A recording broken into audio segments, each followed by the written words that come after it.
And this leads me to part 2, culture and the biosocial imperative. So this is a detour now. I hope that first section, if you have any questions, keep them in mind when we go to the Q&A. In this section, we are going to address some issues regarding our physical and social selves. This is very, very relevant to me, and I think very relevant to the whole argument. And unfortunately, again, most never think about this subject at all. In order for us to consider routes of social change, we must also have a clear understanding of conditioning, our biology, and our relationship to the environment. As denoted before, when it comes to the pursuits of social change, the most profound hurdle is overcoming the traditional ideology, identifications, and dogmas which have been set in stone as final by the established culture. Of these ideas, a consistent one that comes up has to do with the conclusion that the human being is of a rigid, fixed nature, whereas certain behaviors are simply immutable. Therefore, as the logic goes, social structures are locked into a set pattern, which cannot be overcome due to the very nature of the species. In order to address this claim, we need to first consider the ramifications of culture itself.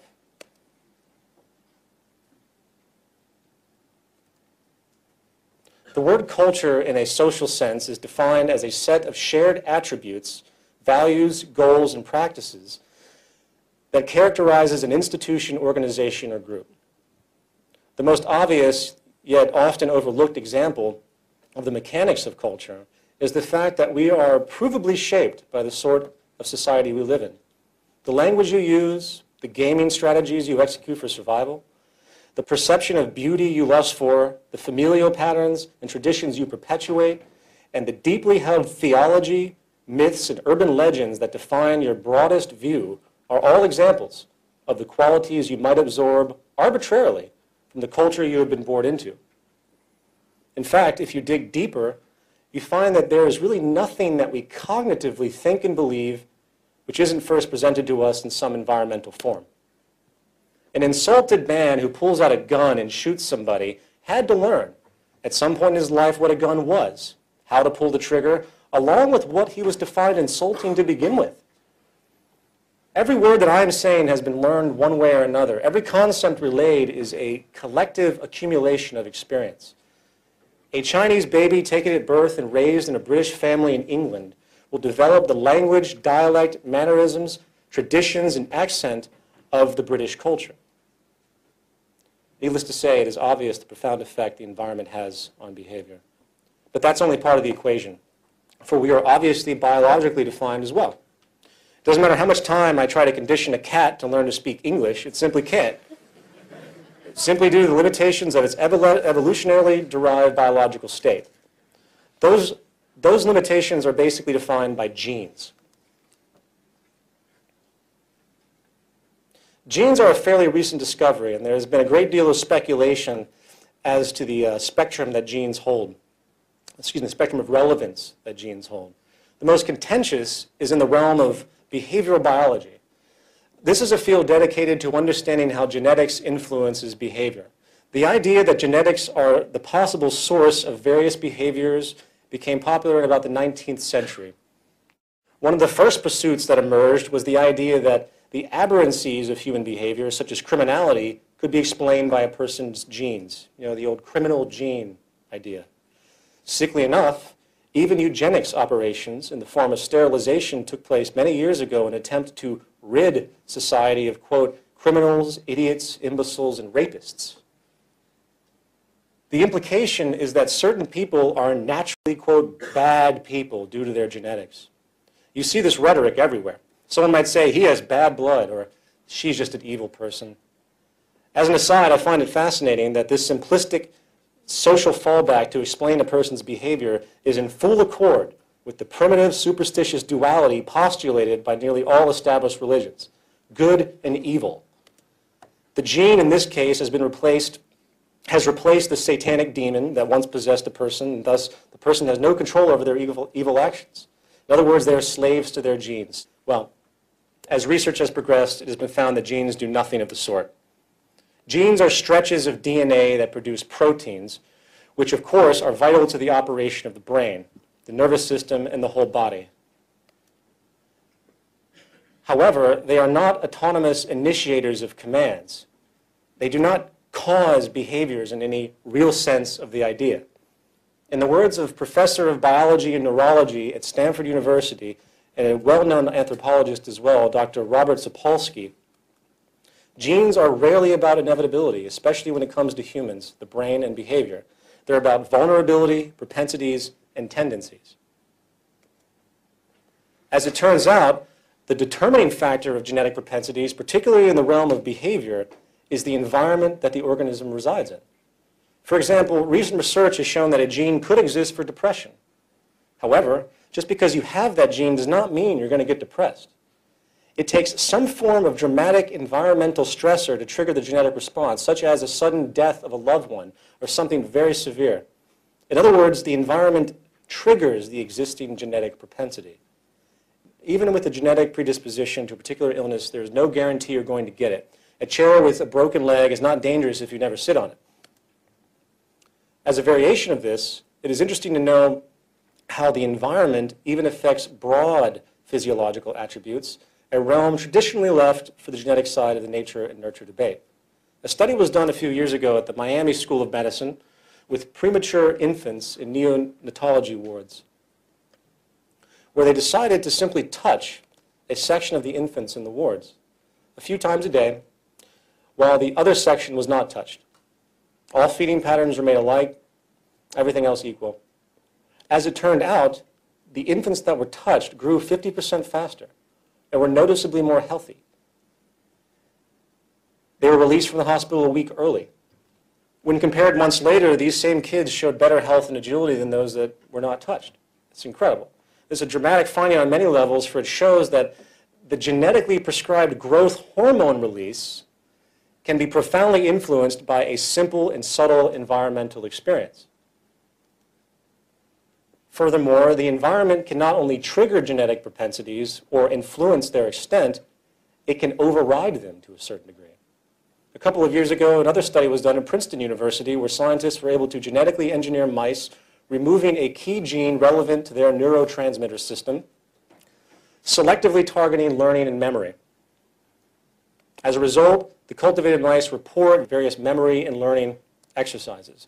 They had trouble recognizing simple objects, their accuracy of smell was poor, and they were unable to learn well in many ways, which otherwise would be normal to an average mouse.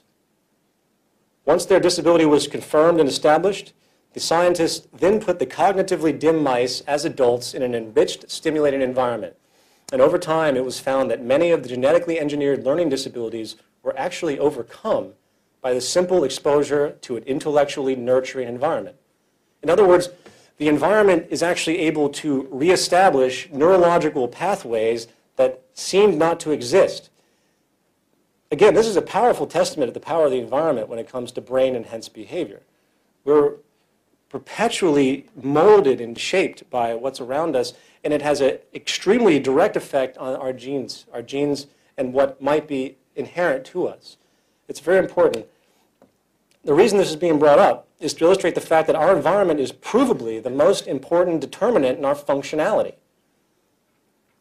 Nurture, in many ways, dictates nature on many levels, ranging from behavior to psychology, to physiology. Psychology would have relevance, but to physiology and health. Consequently, it is incorrect to think that the human being is a slave to his biology, especially when it comes to his or her actions. This is a powerful myth which needs to be dispelled and debunked. For when we realize the importance of our environment, we'll be much more prone to changing it, and that's why I'm talking about this.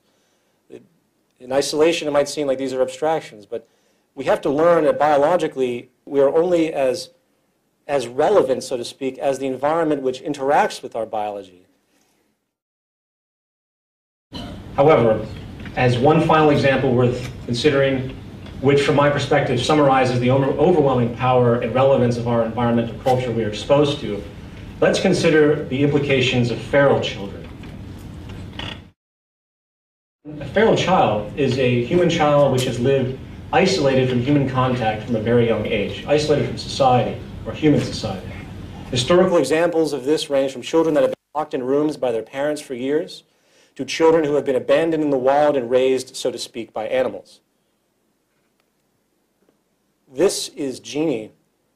She was discovered in 1970, having been locked in a single room, virtually alone, for 10 years.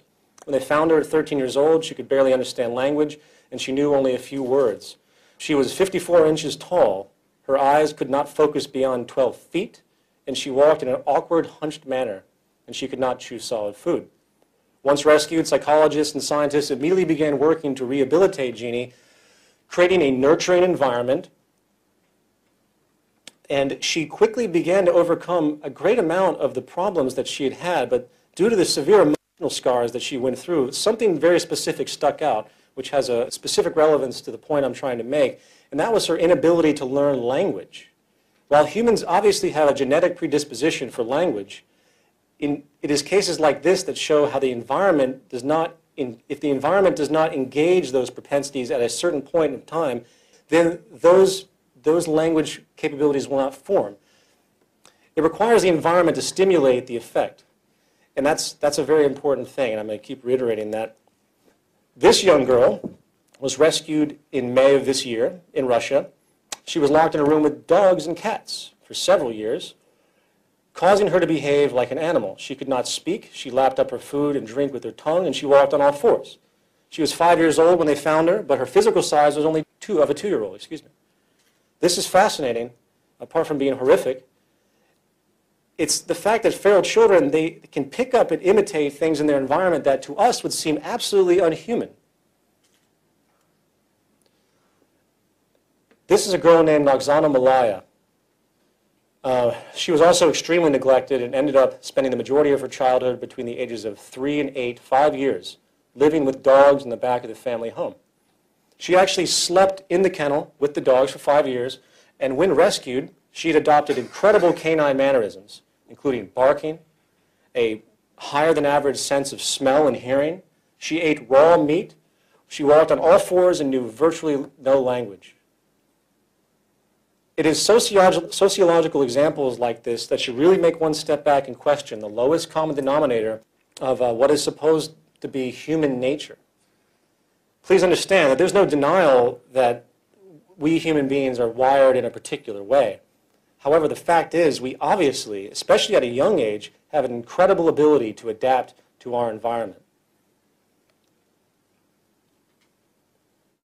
We are exceptionally malleable, and as studies have shown, will adapt based on what is supported and reinforced by the social condition we inhabit. If the known propensities of human beings, such as walking upright, learning language, and the like, are not triggered and supported by the environment, then they might not manifest. Therefore, again, the human being is very much a cultivated organism. The quality of a person's health and behaviors really comes down to the quality of the environment, culture, and hence social influences they are exposed to. This is critical that society fully understand this and adjust accordingly. It should be no wonder the world we live in when we examine the system, the environment that creates us. And this is the point. We, as so-called individuals, are running composites of our life experiences. We are walking expressions and cultivations of the environments we have passed through up until this very moment. And when it comes to survival, only those behavioral attributes that have served a function in your environment are reinforced and made dominant. Once you understand this, the corrupt world around you suddenly makes perfect sense. Human beings are not inherently greedy or inherently competitive or inherently corrupt. It is the social system, it's the environment that creates us. Just as a young girl would choose to